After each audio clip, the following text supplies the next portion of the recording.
ridwanillah. Alhamdulillahirobbilalamin. Pada hari ketiga workshop hari ini akan diisi oleh Ibu Setiarani Utami tentang penyebaran pemahaman dan penerapan pembelajaran budaya positif. Sebelum workshop hari ini kita mulai, kita awali dengan bacaan basmalah bersama-sama. Bismillahirrahmanirrahim. Untuk selanjutnya kita akan langsung saja mendengarkan workshop yang akan disampaikan oleh Ibu Setiarani Utami SPD tentang penyebaran pemahaman dan penerapan pembelajaran budaya positif. Terima kasih.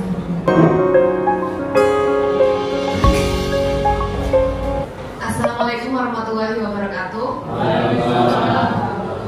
Kepada yang terhormat Bapak Kepala Sekolah SMK Negeri 2 Adina, Bapak Joko Purnama SPD MTS, yang kami hormati Bapak Ibu guru yang sudah berkenan hadir pada hari ini dalam workshop penyebaran pemahaman dan penerapan pembelajaran budaya positif. Alhamdulillah, puji syukur kehadiran Allah Subhanahu wa taala. Hari ini kita bisa berkumpul bersama dalam keadaan sehat walafiat. Langsung saja nih Bapak Ibu. Sebelum saya mulai pemaparannya, kita pemanasan dulu aja. Saya punya tebak gambar dulu untuk Bapak Ibu semuanya, ya.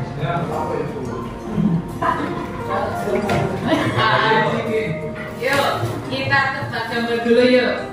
Yuk, bagian pertama. Ada yang tahu? Siapa yang tahu angkat tangan? Yang mau angkat tangan silakan Mas Sohim. Brokoli, kari, dan gesi apa ya? Jawabannya apa? Balwita. Masih kurang tepat, silakan Pak Haji. Tapi tadi ayam tali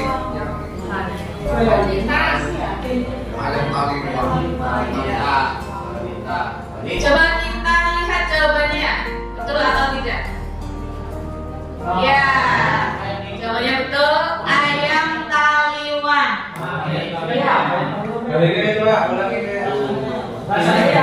Selanjutnya, ya, tebak gambar yang kedua. Silakan ada yang mau menjawab, angkat tangan. Ya, lontong sayur kita lihat betul atau tidak? Ya, tepuk tangan. Satu lagi ya, kita buka slide berikutnya. Ya, coba tebak. Apa? Ya, Pak Lilis, kue keranjang. Coba kita lihat. Ya, betul. Sudah lihat tiga saja ya Bapak Ibu, nggak usah banyak-banyak. Nanti tambah lapar. Saya juga tanggung jawab untuk perkembangannya. Nah, kita lanjutkan ke presentasi hari ini. Tapi sebelumnya saya buka dengan pantun dulu. Belum. Pagi-pagi duduk di taman. Lihat Pak Karti jualan tomat. Apa ya lanjutan? Selamat pagi Bapak Ibu guru sekalian. Semoga presentasi saya bermanfaat. Tepuk tangan dong. Terima kasih. Nah, pada hari ini saya akan memaparkan tentang konsep inti budaya positif. Ini ada banyak sekali Bapak Ibu. Yang pertama ada perubahan paradigma belajar, kemudian disiplin positif, nilai-nilai kebajikan, kemudian kebutuhan dasar manusia, motivasi perilaku manusia, posisi kontrol tubuh. Pelan-pelan ya Pak Haji bacanya ya. Keyakinan kelas dan segitiga restitusi. Kita akan membahas satu persatu. Next. Nah, yang pertama yaitu tentang pembelajaran dengan paradigma baru. Apa sih itu pembelajaran dengan paradigma baru itu? Jadi pembelajaran paradigma baru itu dengan berdiferensiasi. Jadi apa itu berdiferensiasi? Berdiferensiasi dari kata bahasa Inggris siapa selain apa dari kata apa? Different artinya berbeda.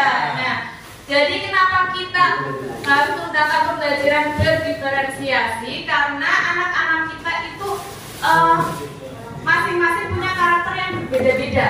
Ya, setiap individu punya karakter yang berbeda-beda dan kemampuan yang berbeda-beda. Oleh karena itu, kita sebagai pendidik juga harus menyesuaikan dengan pembelajaran berdiferensiasi itu.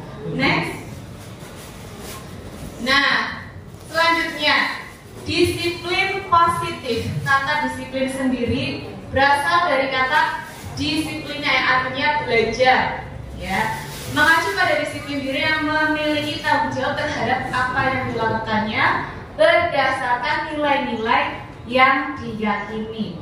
Kemudian disiplin positif itu salah satu cara untuk penerapan disiplin yang bertujuan untuk menumbuhkan kesadaran serta memberdayakan peserta didik tanpa imbalan penghargaan atau reward. Jadi nanti saya akan membahas sebenarnya reward itu bagus apa enggak sih ya untuk kedepannya. Kemudian sebagai pendidik, tujuan kita adalah menciptakan peserta didik yang memiliki disiplin diri sehingga mereka berperilaku mengacu kepada nilai-nilai kebajikan universal dan memiliki motivasi intrinsik. Intrinsik berarti dari dalam diri ya, tidak ada pengaruh dari luar. Next. Nah, ini adalah beberapa contoh nilai-nilai kebajikan. Nilai-nilai kebajikan sendiri adalah nilai-nilai yang disepakati bersama, terlepas dari suku bangsa, agama, bahasa maupun latar belakang. Jadi nilai-nilai ini tuh berdasarkan kesepakatan bersama. Nanti ada yang namanya di sini contohnya kita ada profil pelajar Pancasila ya. Seperti yang kita ketahui, profil pelajar Pancasila ini ada beberapa dimensi. Yang pertama yaitu beriman dan bertakwa pada Tuhan Yang Maha Esa dan berakhlak mulia, kemudian berkebinekaan global, gotong royong, mandiri, kreatif, dan bernalar kritis. Ada 6 ya. Jadi bagaimana caranya kita sebagai pendidik itu menciptakan pelajar yang sesuai dengan profil pelajar Pancasila. Nah itu ada beberapa contoh lainnya. Next. Nah, selanjutnya saya akan membahas tentang kebutuhan dasar manusia. Ya, kita sebagai manusia itu pasti punya kebutuhan dasar. Ya. Kebutuhan dasar itu apa? Yaitu segala sesuatu yang kita lakukan untuk mendapatkan apa yang kita inginkan. Ya. Next. Nah, ada 5 kebutuhan dasar manusia. Yang pertama, kebutuhan bertahan hidup. Nah, kebutuhan bertahan hidup ini meliputi kebutuhan makan, tempat tinggal. Bapak Ibu butuh makan ya? Ya. Ya. Wah, ingat logika tanpa logistik adalah anarkis. Kalau kayak gitu cepet inget ya. Kemudian keamanan dan kesehatan karena itu sebagai kebutuhan dasar utama. Kemudian yang kedua adalah kasih sayang. Kasih sayang itu meliputi rasa diterima, dipedulikan ya. Jangan dicuekin ya Bapak Ibu, kita juga sebagai manusia itu sebagai makhluk sosial. Jadi kita pun pasti membutuhkan orang lain ya. Jadi kita juga butuh kasih sayang. Ada yang sedang membutuhkan kasih sayang?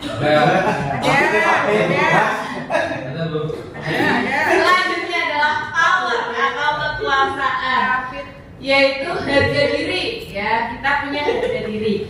Keinginan untuk dianggap, kemudian memimpin dan berprestasi, diakui dan didengar. Ya. Ini adalah salah satu kebutuhan dasar manusia. Jadi pasti kita pasti memiliki rasa ingin dianggap, ya, rasa ingin berprestasi diakui, didengar, karena itu salah satu kebutuhan dasar kita. Ya pasti untuk di dalam diri manusia itu pasti punya harus memiliki power atau kekuasaan ya, karena itu salah satu dari kebutuhan dasar manusia. Kemudian yang keempat adalah freedom atau kebebasan. Nah, kebebasan ini meliputi mandiri, kemudian diberikan pilihan, kayak kita sebentar lagi kan ada tuh ya mau pemilu ya, kita diberikan kebebasan atau pilihan ya untuk memilih, kemudian untuk mencoba hal-hal baru dan mampu mengendalikan arah dirinya. Kemudian yang terakhir ada fun atau kesenangan. Jadi kita sebagai manusia pasti butuh kesenangan berupa apa ya, bermain, humor, tertawa. Jadi jangan nggak usah menyalahkan ada yang ketawa ya, jangan ketawa sendiri aja ya Bapak Ibu ya. Ya. Jadi jangan berpikir wah Bu Rini ikut CGP jadi nggak bisa senang-senang ya. Jangan salah seperti itu ya. Jadi kita pun bisa mengalihkan untuk kebutuhan kesenangannya dari mana ya. Kita bisa dari teman-teman, sering bergurau dan sebagainya. Next. Nah, selanjutnya tentang perilaku, motivasi perilaku manusia, yaitu berisi tentang hasil penelitian yang ditemukan selama pembuatan ya. Jadi kita dalam diri setiap individu pasti punya motivasi. Motivasinya apa saja? Next.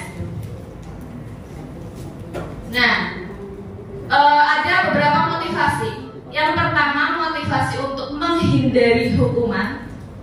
Kemudian yang kedua untuk mendapatkan imbalan atau penghargaan. Dan yang ketiga untuk menjadi orang yang mereka inginkan dan menghargai diri sendiri dengan nilai-nilai yang mereka percaya. Nah, untuk motivasi yang pertama dan yang kedua itu masuknya ke motivasi ekstrinsik ya Bapak Ibu. Jadi karena ini pengaruh dari luar. Nah, kita sebagai pendidik itu bagaimana caranya memunculkan motivasi intrinsik kepada para peserta didik. Nah, sekarang kita akan membedakan apa itu hukuman, konsekuensi, dan restitusi. Yang pertama, hukuman. Hukuman biasanya tidak terencana, ya. Kemudian murid tidak dilibatkan biasanya satu arah. Kemudian bisa berupa hukuman fisik maupun psikis. Ya, masih ada yang menerapkan hukuman Bapak Ibu? Masih ya. Kita berarti harus belajar lagi. Nah, hukuman itu bisa hukuman berupa fisik atau psikis. Fisik misalnya anak disuruh lari, disuruh push up dan sebagainya. Nah, hukuman psikis sendiri itu yang mempengaruhi mental peserta didik. Bisa dari hukuman secara verbal. Contohnya ya, kamu ini males banget sih, ya, kamu bodoh sekali sih. Nah, itu hal-hal semacam itu akan merusak mental peserta didik. Kemudian yang kedua, konsekuensi. Nah, kalau konsekuensi ini terencana, sudah disepakati bersama antara pendidik dan murid. Ya, jadi kita ada peraturan atau keyakinan apa yang sudah disepakati bersama. Apabila murid melanggar kesepakatan tersebut, oh dia sudah tahu konsekuensinya apa. Jadi biasanya kan ada dulu itu ada yang penghitungan poin pelanggaran ya Bapak Ibu, itu kan termasuk konsekuensi juga. Kemudian kalau misalnya poin pelanggarannya sudah mencapai nominal tertentu ya, atau jumlah tertentu, atau konsekuensinya apa ya, itu konsekuensi. Kemudian yang ketiga adalah restitusi, yaitu proses menciptakan kondisi bagi murid untuk memperbaiki kesalahan. Jadi di sini prosesnya kolaboratif, bisa melalui diskusi. Kita ajak ngobrol dulu anak anaknya, ya, kenapa membuat kesalahan dan sebagainya. Next. Nah, kita sebagai guru di sini itu memiliki 5 posisi kontrol guru. Ya. Yang pertama yaitu sebagai penghukum. Yang kedua, membuat merasa bersalah. Yang ketiga, teman. Yang keempat, pemantau. Dan yang kelima, manajer. Penghukum seperti tadi contohnya ya, biasanya tidak terencana dan sebagainya. Kemudian membuat merasa bersalah, ya.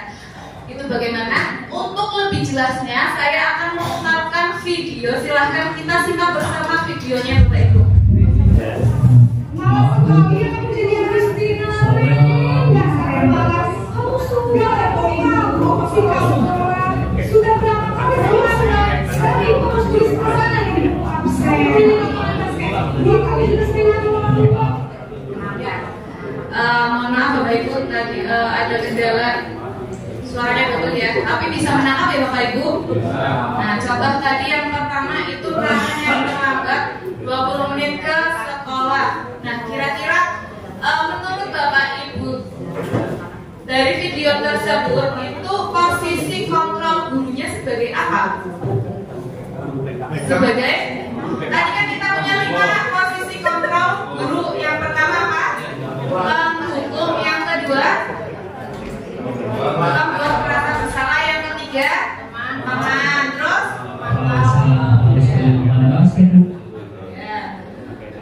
dan manajer. Nah, kalau dilihat dari video tadi, guru tersebut itu posisi kontrolnya sebagai apa? Penghukum.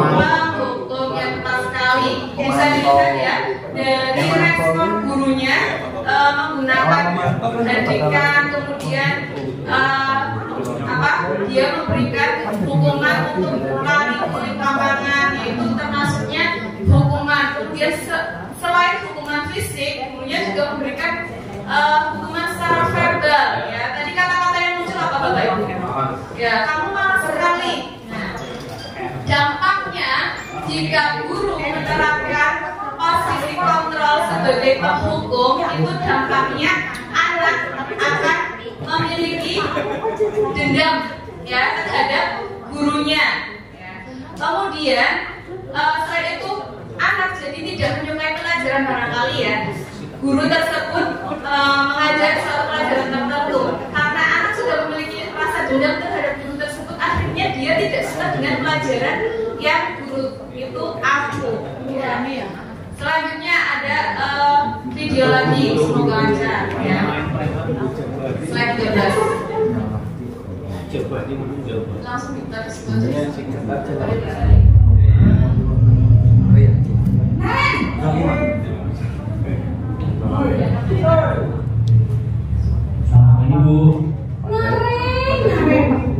Kamu kenapa terlambat lagi, Nak?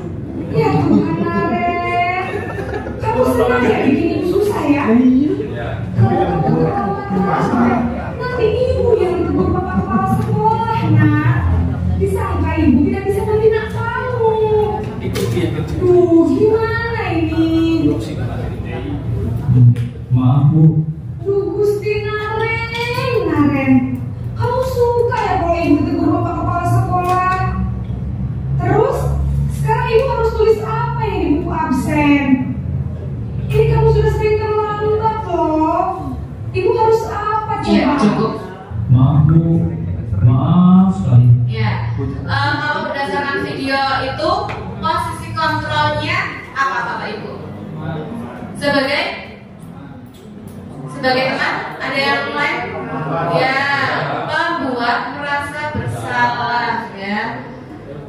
Tadi ibu gurunya mengatakan ya, kamu gak kasihan apa sama ibu guru ya. Jadi membuat siswa itu merasa bersalah. Lalu dampaknya apa kepada siswa tersebut ya?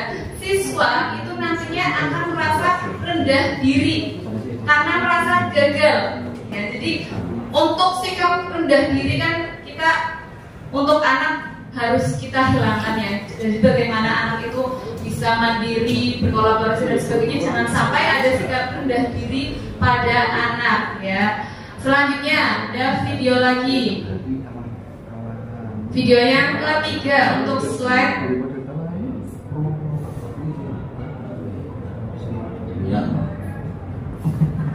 Dimundurin lagi, Bu. Apa ini, Nak? Terlambat lagi ya, sayang. Saya mau menolongkan saya, Bu. Kamu malah menyalahkan ibu kamu. Kamu bukannya anak yang lari paling kencang. Kok terlambat sih? Iya, Bu. Saya memang terlambat bangun tadi. Jadi biarpun saya lari kencang, tetap gak kencang, Bu. Ya sudah, Sarah. Nanti lain kali larinya lebih kencang lagi ya. Biar gak terlambat lagi. Bikin seneng ibu demi ibu. Bisa kan? Bisa, Bu. Ya sudah, sana masuk kelas. Ibu beresin urusan Ya. asyik. Dari video yang ketiga ini posisi kontrol gurunya sebagai teman. Nah, cirinya apa Bapak Ibu? Ya, biasanya kalau posisi kontrol sebagai guru, sebagai teman ini, biasanya guru tersebut akan berbicara ramah kepada anak. Kemudian ada gurauan-gurauannya. Kemudian siswa pun merasa dekat dengan gurunya. Tapi ada dampak negatifnya Bapak Ibu, karena ini kan motivasinya masih ekstrinsik ya. Jadi hanya demi untuk mematuhi guru tersebut. Bisa saja dengan guru tersebut dia patuh, tapi dengan guru lain belum tentu dia patuh ya. Nah, lanjut ada video yang keempat.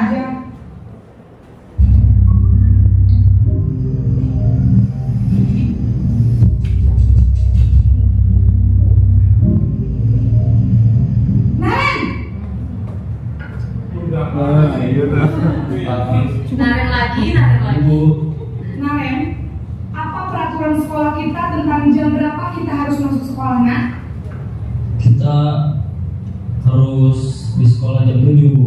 Iya betul, sekarang sudah jam 7.20. Naren sudah tahu konsekuensinya jika terlambat hadir. Paham, Bu. Saya harus tinggal kelas pas jam istirahat selama 20 menit. Iya benar, konsekuensinya demikian. Jadi nanti jam 9.30 pas istirahat, kamu harus tinggal di kelas, kerjakan tugas tambahan untuk ketertinggalan kamu, ya? Baik, Bu. Ya. Untuk video yang keempat ini berarti contoh posisi kontrol guru sebagai pemantau ya. Cirinya apa Bapak Ibu? Di situ gurunya itu ada menanyakan, kamu tahu kan peraturan sekolah ini? Jadi dia memunculkan peraturannya ya, peraturan. Kemudian mengingatkan konsekuensinya apa. Nah ini gurunya kan sebagai pemantau mengingatkan peraturannya, konsekuensinya apa ya. Jadi untuk posisi kontrol guru yang keempat yaitu sebagai pemantau. Nah sekarang yang terakhir video yang kelima contohnya ini.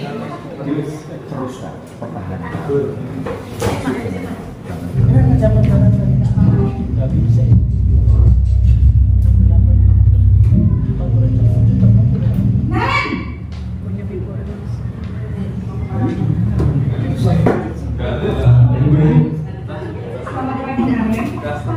Maaf, Bu. Saya terlambat. Iya, sekolah masuknya jam 7, sekarang sudah jam 7.20. Jadi sekarang bagaimana ini, Naren? Maaf, Bu. Saya lupa salah saya semalam.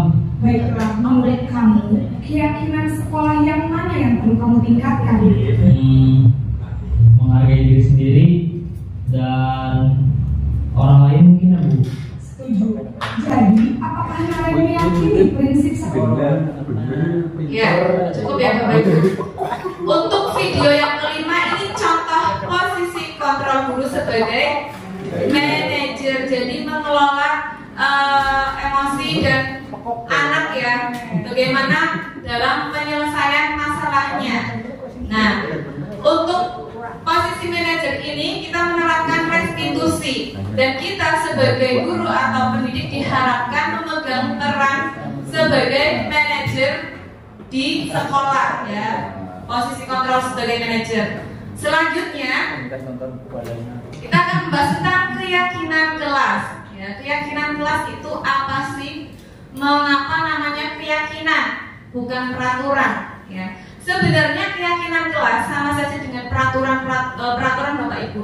Hanya saja untuk keyakinan kelas itu dihasilkan dari kesepakatan bersama yang memunculkan juga para peserta didik, bukan satu arah dari gurunya saja. Pokoknya pelajaran ibu harus ini, ya aturannya seperti ini. Itu berarti kan anak yang harus mematuhi ya sama gurunya. Nah, kalau keyakinan kelas ini biasanya bersifat abstrak. Kalau peraturan kan biasanya tertulis, peraturan kelas, peraturan sekolah, ya. Kalau keyakinan kelas itu abstrak, kayak namanya keyakinan berarti diyakini di dalam hati. Kenapa namanya keyakinan? Agar dia merasa tanggung jawab, ya. Saya sudah meyakini. Kalau misalnya saya melanggar berarti harus bertanggung jawab, ya. Dengan konsekuensinya apa?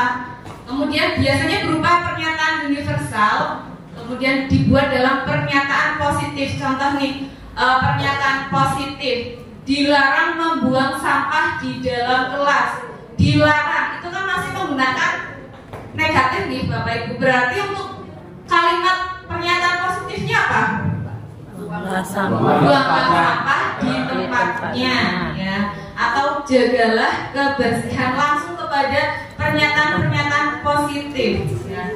Kemudian dibuat sesuai dengan kondisi kelas. Kemudian semua warga sekolah atau semua warga kelas membuat keyakinan kelas. Jadi setiap anak nanti membuat keyakinannya sendiri, kemudian untuk disepakati bersama. Nah setelah itu, kalau misalnya dia melanggar keyakinan tersebut, berarti dia sudah sadar bagaimana cara penyelesaiannya. Selanjutnya,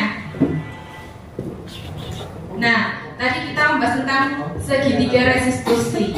Segitiga restitusi sendiri yaitu suatu proses dialog yang dijalankan oleh guru agar dapat menghasilkan murid yang mandiri dan bertanggung jawab. Seperti yang tadi saya sudah bilang, untuk restitusi itu guru mengajak berdiskusi siswa agar bisa memunculkan kemandiriannya dalam penyelesaian masalah.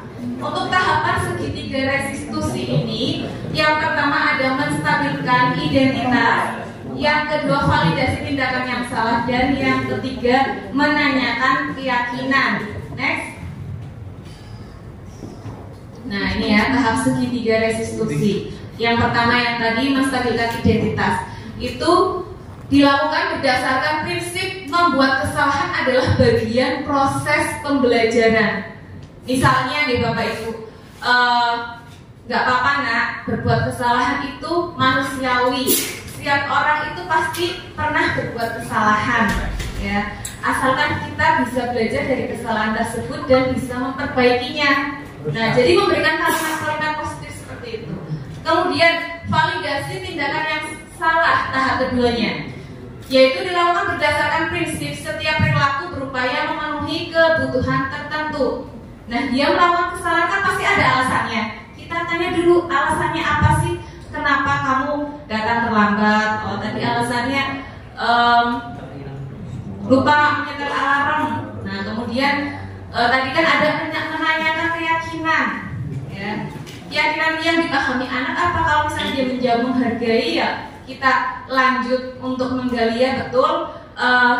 Kalau misalnya itu berarti solusinya bagaimana? Ya, kalau misalnya kedisiplinan Bu, nah perlu apa tidak kedisiplinan itu? Jadi yang kita hanya memancing atau memantik dengan pertanyaan-pertanyaan yang membuat penyelesaian adalah siswa sendiri. Nah ini untuk melatih siswa mandiri untuk dalam menyelesaikan permasalahan. Next. Selamat pagi Bu, Bapak Ibu mengenai saya. Ya betul sekali Rizka. Silakan duduk. Kamu cantik sekali Rizka. Kamu tahu nggak kenapa Ibu panggil ke sini? Maaf, aku nggak tahu. Begini Rizka, Ibu perhatikan kamu kalau pergi ke sekolah pakai make up ya? Iya Bu. Nggak apa-apa Rizka, wajar kalau cewek suka dandan. Kalau boleh tahu, kamu pakai make up apa aja itu? Saya pakai lipstick yang di ombre, juga sedikit olesan eyeshadow sama blush on. Wah, ternyata kamu punya minat ya di bidang tata rias. Iya Bu, saya suka lihat video tutorial make up juga. Pengen mempraktekannya. Ibu sangat menghargai minat kamu tersebut. dan mendukung dalam pengembangan minat kamu. Tapi sekarang coba kita pikirkan, apakah tindakan kamu menggunakan make up ke sekolah sudah sesuai dengan keyakinan sekolah kita? Tidak, Bu. Menurut kamu, keyakinan sekolah apa yang sudah kamu langgar? Disiplinan. Ya, betul. Menurut kamu, kedisiplinan itu penting tidak? Penting. Kenapa penting? Buat ngontrol diri. Ya, betul sekali Rizka. Dengan kedisiplinan dapat melatih kita agar mampu mengontrol diri dengan baik. Maaf ya Bu, Rizka sudah melanggar kedisiplinan. Tidak apa-apa Rizka, kamu boleh memakai make up selain pergi ke sekolah. Kamu juga boleh mengembangkan minat kamu agar lebih terampil. Tapi alangkah baiknya jika kita bisa mengontrol diri dengan baik. Nah, sekarang tindakan apa yang akan kamu lakukan ke depannya? Saya akan berusaha lebih disiplin, Bu. Ya, kamu bersedia? Bersedia, Bu. Bagaimana caranya? Saya akan menggunakan make up secukupnya, mengganti lipstick dengan lip gloss, terus nggak pakai respon sama eyeshadow. Bagus sekali Rizka, tetap semangat ya. Terus kembangkan minat kamu itu, Ibu sangat mendukung. Kamu bisa ikut les atau kursus tata rias agar skill kamu bisa bertambah. Sekarang silahkan kamu boleh kembali ke kelas. Terima kasih. Assalamualaikum warahmatullahi wabarakatuh. Nama saya Rizka Amelia Yuliani dari kelas 11 Teknik Furnitur 2. Saya senang sekali diajak diskusi dengan Bu Rini untuk dapat mengontrol diri saya agar dapat melaksanakan keyakinan sekolah yaitu kedisiplinan. Selain itu, saya juga mendapatkan motivasi dari Bu Rini. Sekian, terima kasih. Assalamualaikum warahmatullahi wabarakatuh. Kasus kedua.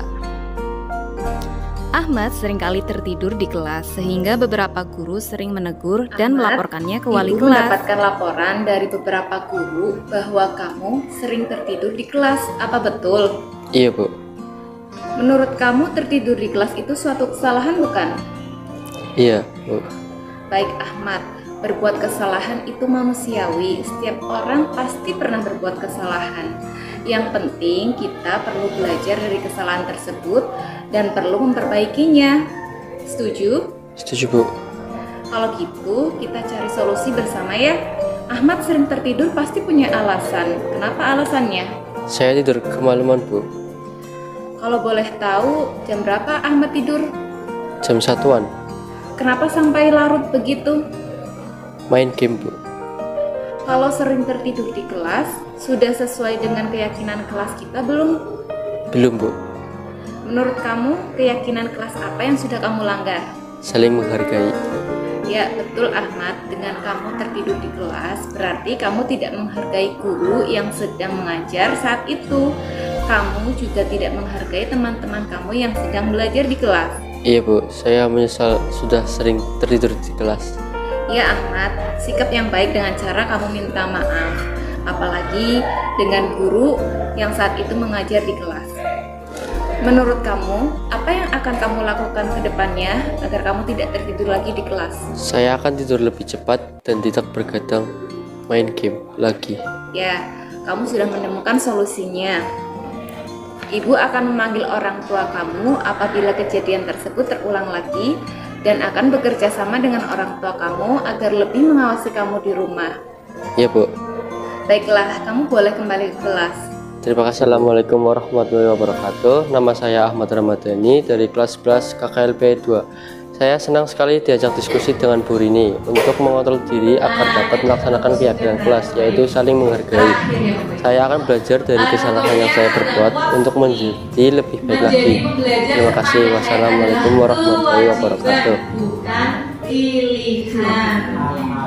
Jadi kita nggak usah kepatok saya nggak usah kepatok, saya sudah tua, saya bentar lagi mau pensiun dan sebagainya. Karena kita belajar itu sepanjang hayat di Bapak Ibu.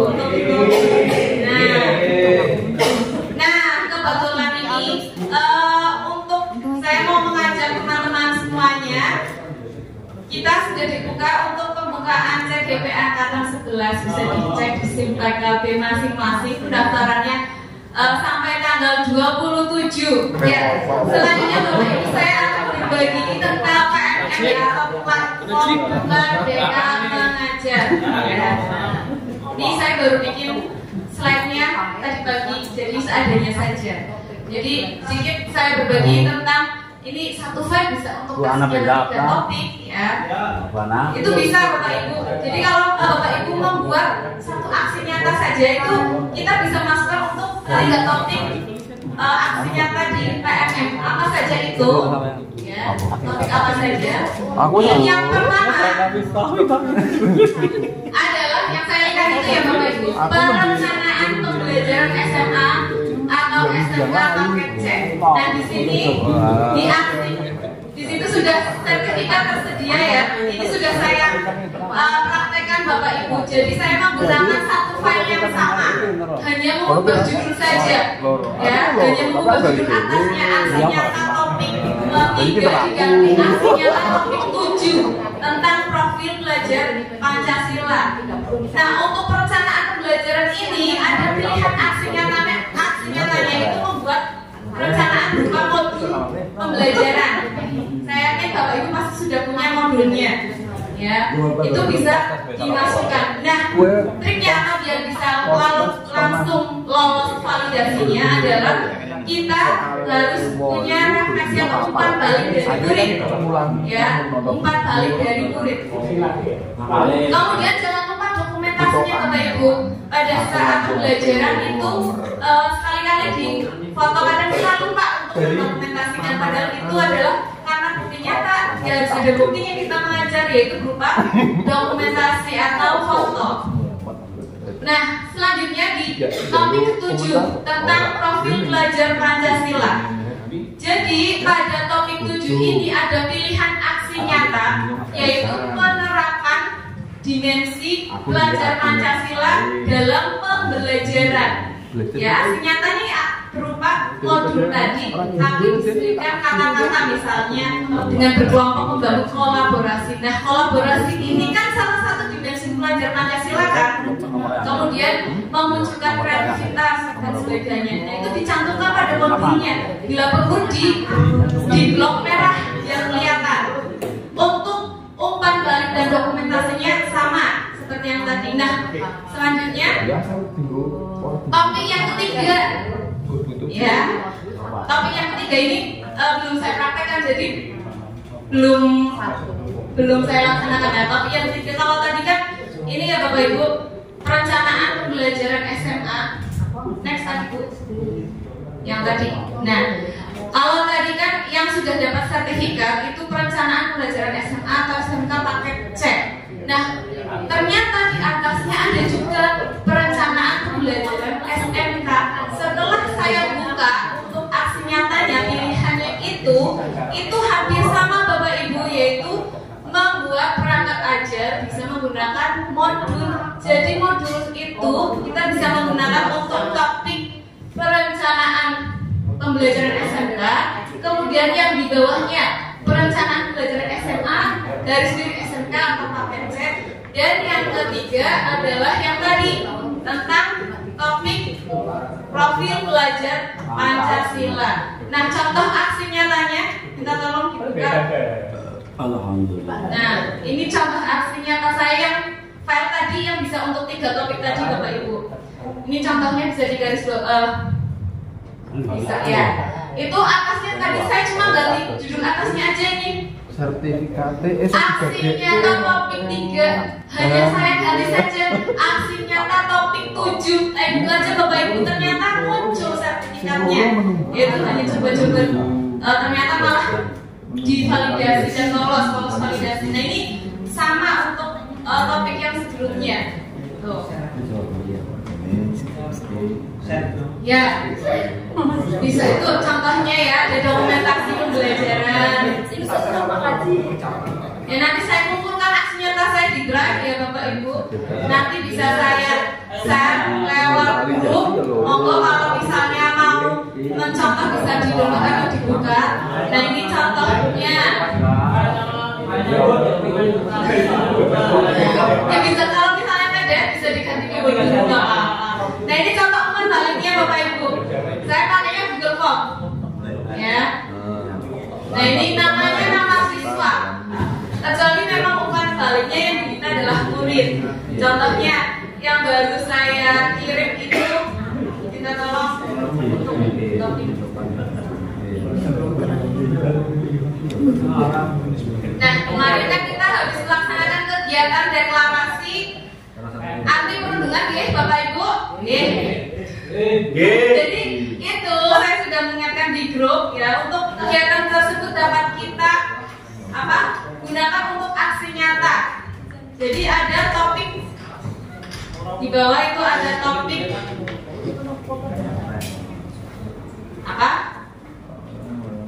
topik 13 kalau nggak salah.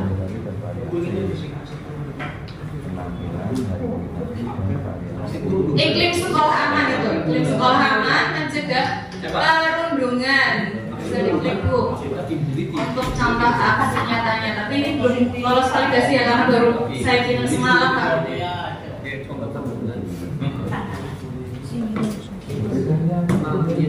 Sebenarnya di sini banyak sekali kok yang ternyata sudah banyak yang dapat sertifikat, bukan saya saja ya.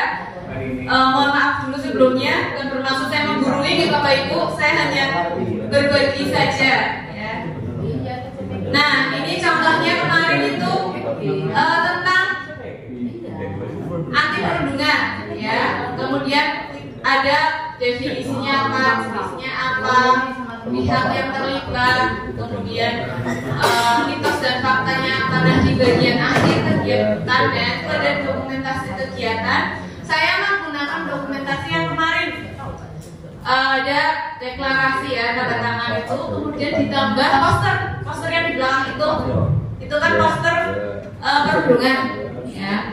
Kemudian di sini ada refleksi dan umpan balik ya. Jadi ada dua jenis refleksi dan umpan balik. Refleksinya saya pakai 2. Ini walaupun Bu, saya minta refleksinya. Ada yang benar-benar saya minta, tapi kalau misalnya mendesak kayak ini kan penilaian aksi nyata kan setiap hari Rabu di minggu ke-1 dan minggu ke-3 ya. Jadi karena ini hari Rabu semalam saya yang kirim dulu wis gitu. Jadi itu umpan baliknya ini saya pakai A saja, nggak apa-apa ya. Simpel saja ya, lewat WA tanya, kemudian disuruh balas. Jadi saya kemarin WA bukti ya, di screenshot. Jadi itu triknya juga Pak. Itu saja. Saya rasa untuk sharing hari ini cukup sekian ya Bapak Ibu. Terima kasih atas kehadirannya dan terima kasih atas partisipasinya. Mohon maaf apabila saya ada salah kata. Wabillahi taufiq wal hidayah. Wassalamualaikum warahmatullahi wabarakatuh.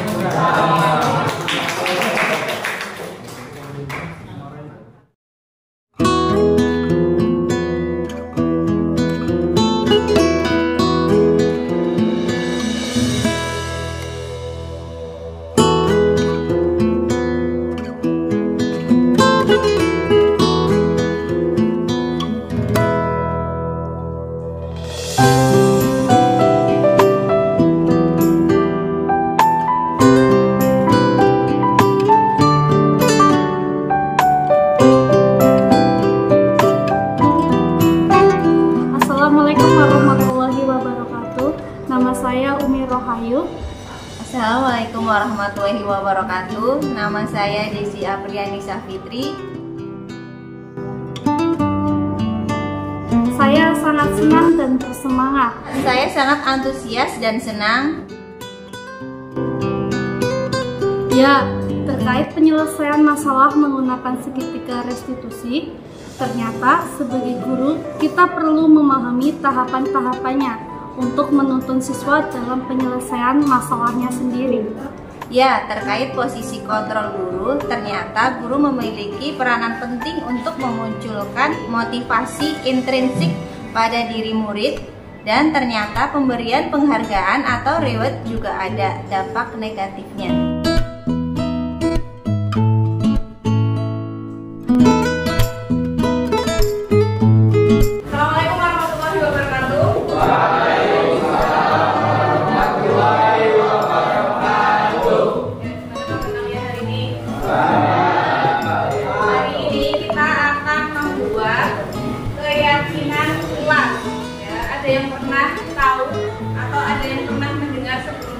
itu keyakinan kelas? Belum? Nah, keyakinan kelas itu hampir mirip dengan peraturan. Kalau kita kan di sekolah kita punya peraturan ya, tata tertib. Nah, keyakinan kelas ini berisi keyakinan yang kalian buat ya. Jadi kesepakatan yang kalian buat. Kenapa namanya keyakinan kelas? Jadi biar kalian itu meyakini kesepakatan yang kalian buat. Kemudian kalau sudah meyakini, akhirnya kalian akan bertanggung jawab dengan hal-hal yang sudah kalian yakini atau yang sudah disepakati. Jadi bentuknya itu kesepakatan kelas ya, bisa antar teman, antar guru, antar murid dan guru dan sebagainya. Nah, nanti kesepakatan kelas ini yang buat kalian sendiri, ya. Ibu ini sudah ada kertasnya di sini. Nah, nanti ibu akan membagikan sticky note hijau pada kalian untuk kalian isi kesepakatan kelas yang kalian buat. Ya. Nah, kesepakatannya kalian boleh tulis dengan kalimat, ya, atau keyakinannya dengan kalimat positif. Misalnya, contoh ya, jangan bilang dilarang lari-lari di dalam kelas. Kalau dilarang berarti kan itu kalimat negatif ya. Jadi kita akan berjalan di dalam kelas. Kalau misalnya keyakinan kelasnya kita akan membuat untuk biar kelasnya bersih, ya jangan tulis dilarang membuang sampah di dalam kelas, tapi tulis apa? Buanglah sampah di tempatnya atau jagalah kebersihan dan sebagainya. Jelas sampai sini paham? Ya. Nanti ibu akan bagikan kertasnya, kemudian kalian tulis ya kesepakatan kalian yang akan kalian yakini sebagai keyakinan kelas 11 KKLP 2 ya.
dapat meyakini dan dilakukan bersama-sama dengan kesadaran hati.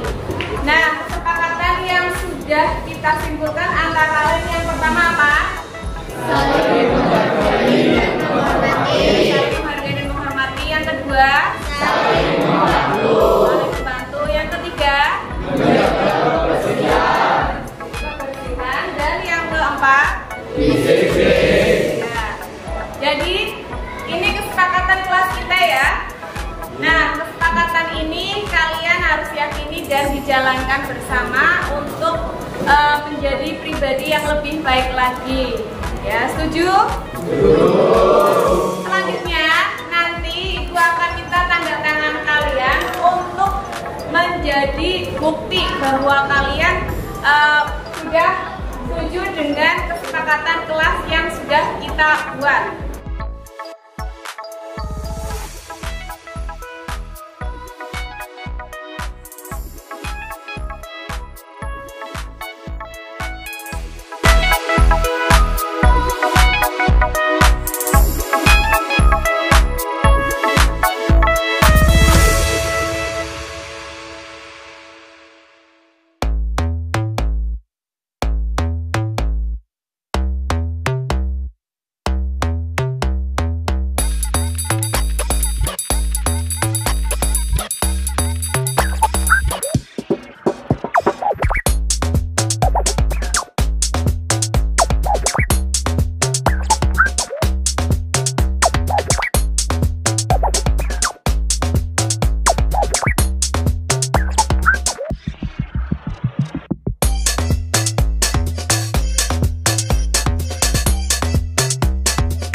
Perkenalkan, nama saya Dwi Harmonis dari kelas 11 KKLP 2. Perkenalkan, nama saya Putriana dari kelas 11 KKLP 2. Assalamualaikum warahmatullahi wabarakatuh. Perkenalkan, nama saya Hairunisa Sabila dari kelas 11 KKLP 2. Assalamualaikum warahmatullahi wabarakatuh. Perkenalkan, nama saya Dewi Tadi Cahyani dari kelas 11 KKLP 2. Assalamualaikum warahmatullahi wabarakatuh. Perkenalkan, nama saya Sang Nabila dari kelas 11 KKLP 2. Sangat senang, sangat bersemangat, sangat antusias, sangat senang. Saya sangat senang.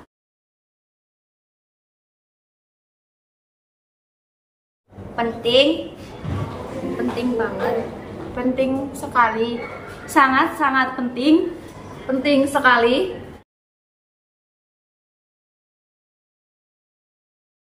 dapat membuat kita lebih disiplin. Membuat kita bertanggung jawab dengan keyakinan yang sudah disepakati. Karena dapat membuat kita menghargai orang lain.